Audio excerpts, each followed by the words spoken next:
ito yung ating pasta, fresh pasta yan. So, they called that here in Italy, tagliatelle. And then, this is my ingredients for pasta al fresco with prawns is salt, pepper, tapos ito, hiniwa-hiwa ko lang yan, wala yan. Ano lang, option lang yan, edges lang yan. And then, 3/4 of white wine, zucchini, onion, and prawns. Hiniwa ko sa gitna yung prawns. Ayan. And then, after that, nagpapakulo na rin ako ng water. Yan guys, kumukulo na yung ating tubig. Ilalagay na natin ngayon yung ating fresh pasta. Ayan. So, lagay na natin siya. No?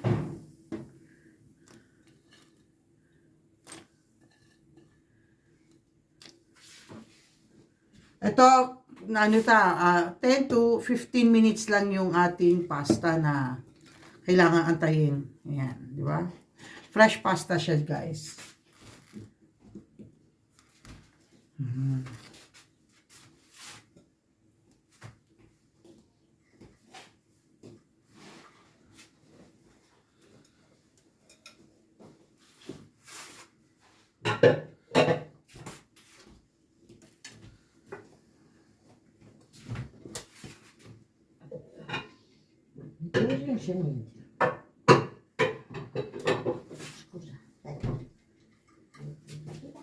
Guys, antayin lang natin kumulo yung ating pasta. No? Kasi madali siyang maluto, guys, no? Dahil fresh nga. So, 10 minutes or maximum sabihin na natin 15 minutes. 10 to 15 minutes yan.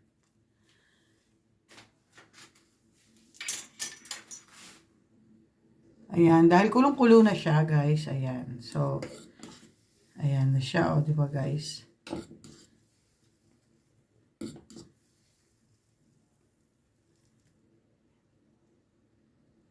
Ayaahon na natin siya. At i-start na tayo dun sa ating prawns with zucchini.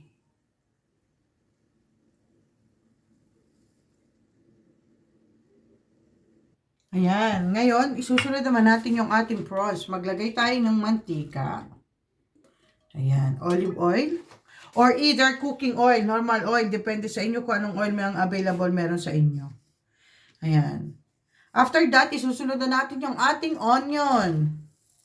Ayan, isusutay natin siya. Igigisa natin yung ating onion na maigi, ano? Ayan, so, hanggang sa mag-brown-brown ng konti yung ating onion, ano?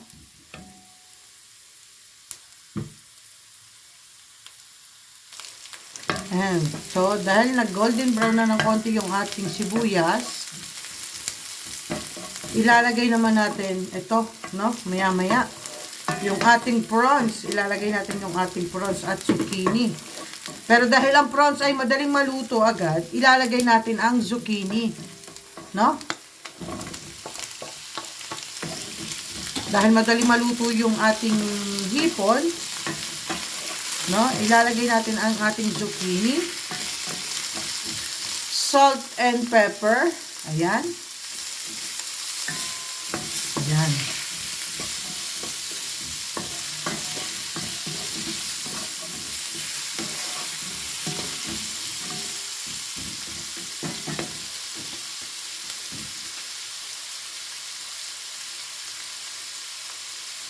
Hintayin natin ng konti lumambot yung ating zucchini, no? Ayan. Halu-haluin. Ayan. So, antay tayo ng mga 5 minutes, guys. Ayan. After 5 minutes, ilagay na natin yung ating prawn. Ayan. So, halu-haluin din natin, no?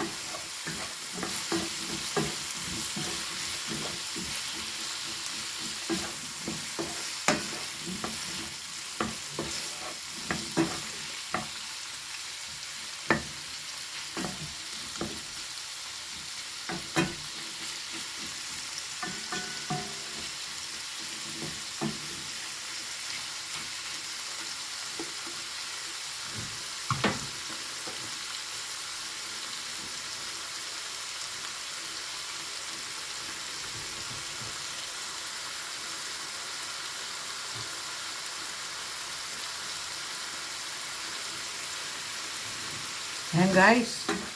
Haluin natin. At ilagay na natin yung ating white wine, no? Pakukuluan natin siya sa white wine. Ito guys, option lang to.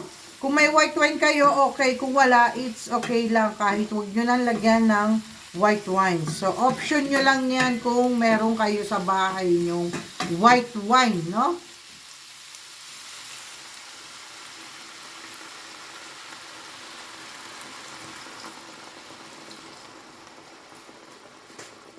Ayan.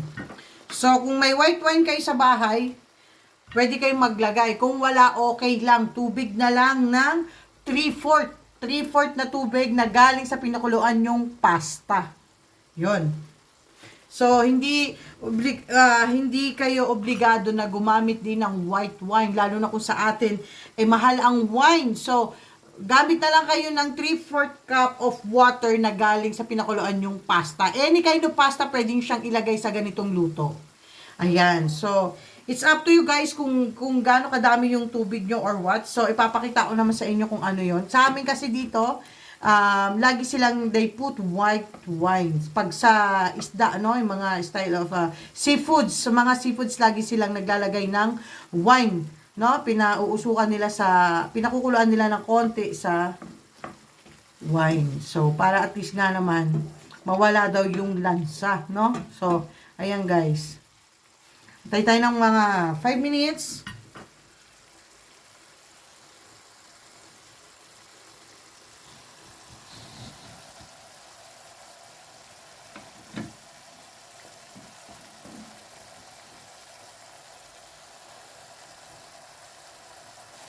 Ayan guys. Ilalagay na natin yung ating pasta, no? Yung fresh pasta. Ayan. Haluin natin. Ayan. So, ito na yung ating pasta, no? Haluin natin siya.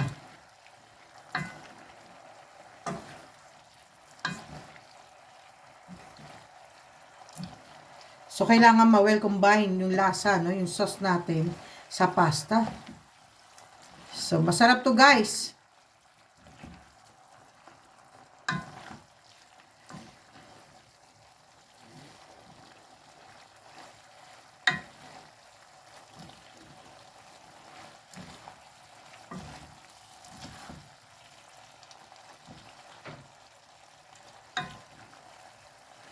Ayan, antay tayo ng mga 5 minutes, no?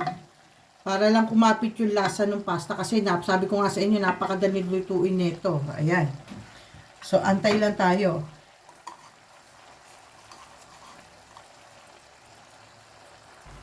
Ayan guys. Yung ating fresh pasta with prawn and zucchini. Ayan.